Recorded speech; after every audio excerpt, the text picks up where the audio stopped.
Wonderful. Ebintu musajja wattu birabika nga bimutabuseeko. Alina kutetenkanya mbeera.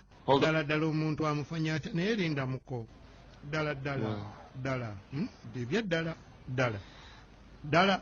Do you think olowooza you can wrap this up? Ebintu bino bikola osobola okkigatta. Osobola okukisika kwegamba. Omukazi n'abanga yonna gy'ali alowooza ku nze nzekka. So you would like me ky'ogamba oyagala nteekewo engeri y'okusabira or should I make it look like you have spice? oba nti Spice beans sounds good. kaakati byonna tabikkiririzaamu naye talina option n'ekirala kye ŋŋamba. Are you sure they'll work? Obuntu buli nabwo bukola bw'obugatta nga buno mukulu buno bw'olaba bwaka ne waaba yalagawo bamilozi meka ne baaba awamba muwambe nga leyo mbaterebaani adda. Are you serious? Oli serious? Bukola. Kaakati aba akyaliwo agenda okuwulira eddoboozi. Excuse me bannange omukulu gy'ali kabona wulira oyo si mukazi gwe njagala. Ngera bwe mbadde gamba nti ebintu bino biri powerful bikola. No. Mugambe siriwo. Ayimini tobako ky'omugamba. Nakutegedde dda bw'aba yazze nga naye yeetaaga nze kiwedde. Nina ebibuuzo bye njagala okwebuuza bandagulemu kaawo ndabe ekiddako. Kale. Okay. I need to put something away first. Kambeeko bye nteeka ku bbali nendamu nkomawo kansoke nzijewo ebintu bino. N'asooka ategulawo wano kubanga ategedde omugagga agenda kugula ku buntu obwo bumuyambeko okunyweza laavu ye.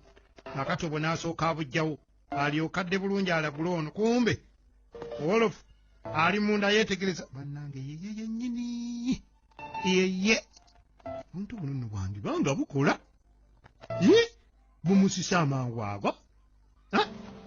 Sooka amutunuulira anyumirwa omulabako obulabi bw'ati naye agenda okulaba yani leka naawe ayingira eno gye ndi kiki kyaliku. Najjanga yeetegereza obadde ki biki byatunuulira njagaza ki banna nasooka abuuke kabuze katabyase mu kubyasa aba yeeropye nti ali wano bunti kakkana wano bwoti ondeetera buzibu weefuge nange mpiseewo kyempisaawo. Agenda okulaba mukazi wattu yenna ali wali bavoonama bwakola atya ng'alindirira kabona munnanga gy'amulagulemu amubuulire ekiddako. Why did you come inside? Ate lwaki oyingidde munda? Where's the man who was just... Musajja abadde wano aluwa? Musajja ki? Gundi. Nothing. Tewali. Ma'am, this way please. Nyabo erudde eno jangu tulabe. You said you had some questions. Ogambe olina bye weebuuza. Oh, answer them one by one. Okay, tufaayo ngenda kubiddamu kimu ku kimu ffe Mukama yatuwa. What are your questions? Kati ebibuuzo byo bye bitya? I want to ask about marriage. Bye bitya neebuuza ku bufumbo. Marriage? Okay. Weebuuza ku bya bufumbo.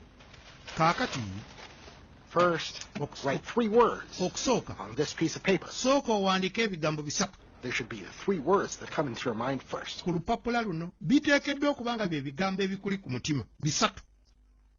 Biwandiika awo. Pandiika ya kichayina abanga akuba akafaananyi naye buli kaateekawo kaba n'ekigendererwa kaba n'ensonga. You wrote by. Ekisoosa owandiise by.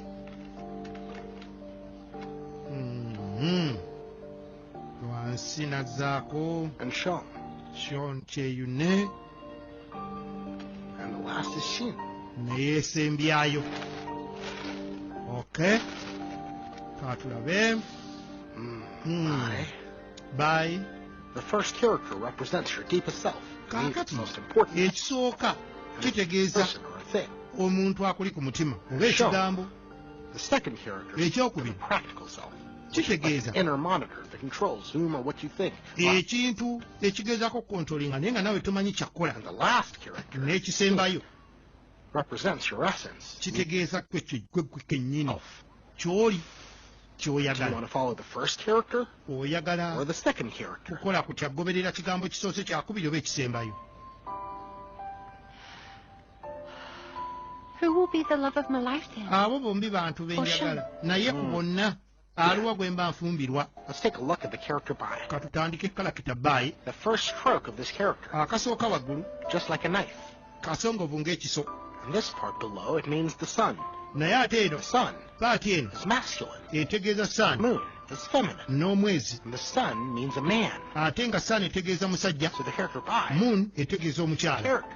Kitegeeza The man, all on his own, must be very lonely. omusajja ono mu kubeera For yekka a part, and awulira ng'awuubaala, Much. yeetaaga okubeera ne muunu. these knife-like And strokes cousin. above represent endless obstacles. Naye ate kali ke nasoose okulaga akali waggulu akali ng'ekiso kategeeza endless obstacles, kwegamba buzibuzibu omuyinza okusinkana nga muli naye obutakoma.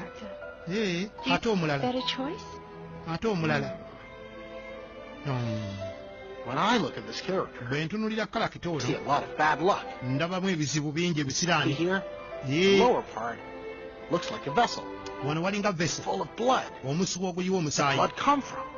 naye It comes from deep wounds guva mu biwundu eby'omunda that have not yet healed. ebitannawona. But Naye this character also tells me kino it needs you to take very good care of it. kindaga nti omuntu ono ayagala nnyo omulabirire, newaakubadde mu mutima gwe ate gwe si kyoyagala ennyo. Whether you two will end up together. Simanyi oba mwembi bunaawunzika nga muli wamu, In your life, wabula Sharon will be significant, mu bulamu bwo like a thorn in your heart. ajja kuba wa makulu nnyo nga takuvaako. Completely. But you are willing to care for him and protect him, right? Mu ngeri mubenda olwana nnyo mu protectinga, You will succeed. newankubadde nga gwe mutima gwo osanga owasigo walibadde You haven't oyagala. told me. Who's the one that's fated to be? Kati ku bombi ani gwe mba nfumbirwa era asaanidde. Ask your own heart. Kaakati ekisembayo kiraga tibuuza mutima gwo. But I still feel like it's in the dark. Kaakati Give me any... by'oŋŋamba Who should... mbiwulira naye nsigala ndi mu nzikiza. Nonderaako. This question. Kandabe eyasoose, kumbe eyasoose yali wano. Why? Giranze. Kasente okalaba. Ya. I personally advise you to choose by. Nkuwa amagezi genfumbirwa baayi. But he's... Kati avudde ku mulamu ali ku mpapula. There's a knife held over both of us. Naye ate ogambye nti waliwo ebizibu ebitakoma. Obstacles ezitajja koma. Kabonero kali ak'ekiso. N'asomba. Gira, nnyongeddewo. Taata, komerera. That's not right. Here's what I think. Si kyendowooza. Things change over time. Omanyi ebintu bikyuka, muyinza otandika nga mulina ebizibu, naye ate ne muwunzika oluvannyuma. Time can rust it away. Time esobola okunaazawo ebizibu byonna. N'ofuna omuntu ono embeera bulungi, bbaayo ono. But at the moment, Naye ate mu all kaseera I kano want is to be with this man. nga njagala kubeera n'ono owookubiri ono. Waayi bakuli bubi. Nnyongeddewo. He's not the one. Oyo si ye mutuufu. Blood in him. Ono alimu omusaayi mungi. Aliko omusaayi The oguyiika. wounds he has. Anti I owe him. ebyo ebiwundu Want to compensate. nze nabimutuusako kati mpulira nga ayagala omulabirira. Kwegamba What you have for him is only guilt. anti ky'olina gy'ali eri guilty. Kwegamba muli weesalira omusango. We'll cultivate love for him. Anti ngamba mu guilty eyo gye mpulira nja kuyiya mpolampola laavu ejje. Kubanga munnange ebya bbaayi bino si byangu. To give my heart to him. Neewaddeyo kamale gamuwa mutima gwange. I believe one day Era nzikiriza my guilt will become love. nti osanga luliba olwo kyempita okwesalira omusango erifuuka laavu. Muganda wange Pain omuntu alabika alaalidde. caused by Bai's knife. Kubanga ebisu ebisinga bye nzize mpitamu nabyo era bbayi ye yabireeta. Ngera bw'ogambye nti waliwo kali akasongezo wali waggulu akategeeza akambe akaso. My heart. Laavu ya bbayi nerabika erimu akaso. Ono omusaayi gw'ono gwakulukuta gw'oŋŋamba. Koleka gukulukuta ku mutima ebiwadde atandise kuvvuunula kifuula nenga agezezaako kikubanga atisika sayidi y'eno. Omugaga lwagira n'ayongerawo ezike naye wa. Ebintu Mr. Bai munnange ngezezaako olabye mulimu ngukoze. The knots you wanted. Naye n'ebiwabadde oyagala bibino nkuleetedde. Obuntu mbuluse mbugasse. Kwata. Obusigaddemu bweyongeze. Mr. Bai, Naye Mr. Bai, you mustn't get too upset. nze ngamba tonyiiga. Peach blossom knots. Toggwamu maanyi obuntu obwo bwenkulukidde wali nga bwe nagambye nti bulina amaanyi olaba bumuleese wano bujja muzza newuwo akyagumyagumya beebiraka akyakubakuba ebiraka naye nga bijja Jamshin bwadda wano n'atunuulira akantu kali This peach blossom nut belongs to you. n'ajjukira On the first day that we met, olunaku I happened to pick it up. lwe yakamwa n'amugamba nti kanzijukiza olunaku linasooka okukumiitinga It helps people find love. gwe kennyini n'oŋŋamba nti kayamba abantu abanoonya laavu My happiness in this life n'ekitegeeza has been secured by you. essanyu lyange mu bulamu munnange kati gw'olinunudde Then, mukwano when I was alone kirungi and had nothing, wansisinkana nga sirina kyendi right? gompadde essanyu n'onfuula omusanyufu era gonzizizaamu essuubi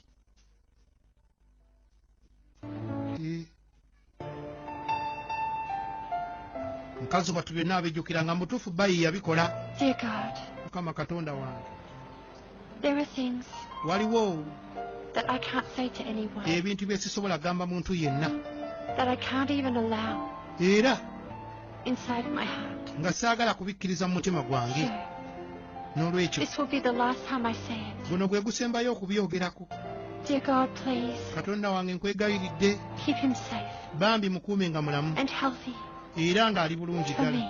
ku lwange nkuumira wolof bayi Some time ago, nga mulamu kuba nzijukira gye bwavaako awo bambi and we lost contact. yajja n'alwala nga tetuwuliziganya bambi nga yeetaaga omujjanjabi nga yeetaaga omuntu amulabirira nga nsi Must be strange. kyekyaliwo naye badde nsaba omulundi guno gwokka And we shan't care for each other. omukuumireyo gy'ali kubanga tetusobola kuumagana teri asobola kulabirira munne But please, naye bambi dear God, please katonda wange nkwegayiridde look after him. mulabirire mu nkuumireyo gy'ali